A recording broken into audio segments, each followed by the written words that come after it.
Hey everyone, it's Matt, Cat Tech Ranger, and today with me taking a look at my load order for Skyrim on the Xbox. Unfortunately, I flew a little too close to the sun on the last load order. I got really close to that 5GB limit, and because of that, I wasn't really able to showcase any mods because I would have had to delete some things. In this video, I wanted to take a few of those things out, kind of start fresh, and then add some newer graphics mods in there so I can try some new stuff out, but then also have room for more mods. So we'll have some comparisons in this video, comparing it to the old stuff and the new. Links to the new mods will be in the description down below, and if you enjoyed the video, leave a like down below. Comment if you have any questions or a good joke, but with that out of the way, let's take a look at some of these changes and see why I made the change, and it's not just because of space.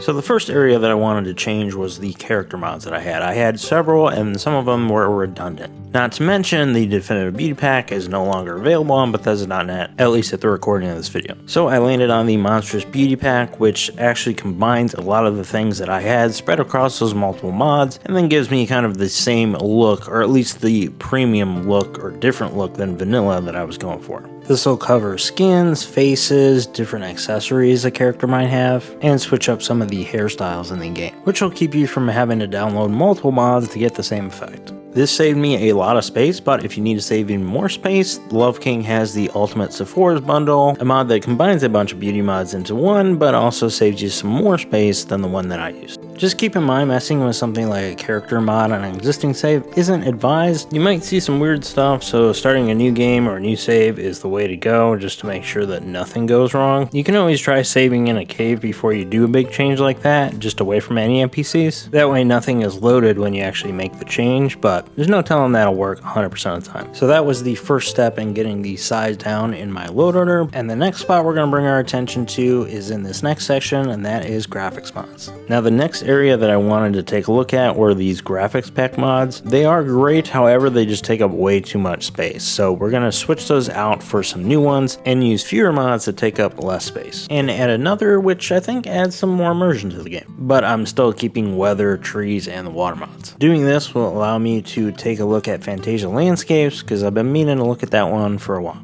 So I went from this to this, so that's a lot of cost savings. So what's the difference between the two? And that's what we're going to look at in the rest of this section. So what I've done is removed all the graphics pack mods. I used Skyland bits and bobs, and the difference here should be pretty apparent. Which one is better is up to you. Skyland bits and bobs will actually cover a lot of what the graphics pack does, as well as high poly project, well, at least what I need it for, making things more round and then have more detail. It also does a lot of what the static mesh improvement mod does, however it doesn't include some chains. So I have a SMIM chain texture mod just to complement it. And then we have Fantasia Landscapes, which covers pretty much all of the things landscape texture wise. So roads, bridges, mountains, dirt cliffs, caves, tundra, pretty much anything you can think of that's not in a city. So if you're familiar with Skyland All-in-One, this is basically just the landscape portion of that, just different textures because it's Fantasia. If you know me in my Skyrim videos, you know I always really love Skyland, so I wanted to use the Skyland Architecture, which is now a separate mod, so you can use different textures if you like. It just so happens Fantasia Landscapes is actually something that the mod author also made, but what can I say, I wanted to check it out. So with that, let's look at some of the comparisons between these cities in my graphics pack load order versus the Skyland and Fantasia one.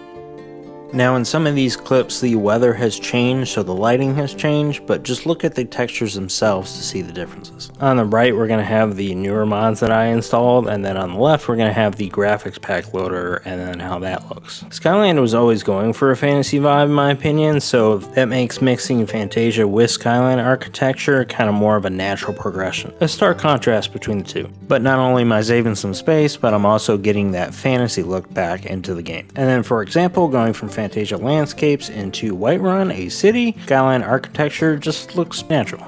Odds are these are pretty familiar to you if you've seen some of my load order videos before. I've used Skyland All-in-One, which includes the Skyland Architecture obviously, but hopefully these comparisons are helpful. Last but not least, to finish these graphics mods off that I replaced, we have Skyking Signs, which actually adds some sway to the signs in the game, but then also adds some new textures and meshes. This mod I almost look at as like a 2-in-1 because it adds the functionality of the sign actually moving with the wind in the game, but then also adds some new textures to the signs. The mod author actually made a video going through all of these signs, so I'm going to link that down below as well if you guys want to go and check out and look at all of the signs. And that is going to do it for this video. Hopefully this was helpful for you. On the screen right now, you're going to be seeing my load order just going from the top to the bottom. I didn't make a spreadsheet for this one, but if you guys need it, let me know. I can always add it later. But I will put the links to all those mods in the description because that's pretty much the only changes I've actually made. So like I said at the beginning of the video, if you have any questions about these in particular, let me know in the comments. So because I have all this extra space now, let me know also if you all want to see some more Skyrim mod videos from me. There's a lot of mods to check out in both Fallout and Starfield, but there's still new mods being added to Skyrim on the Xbox. Thank you so much for watching, and I will see you all in the next video. Bye.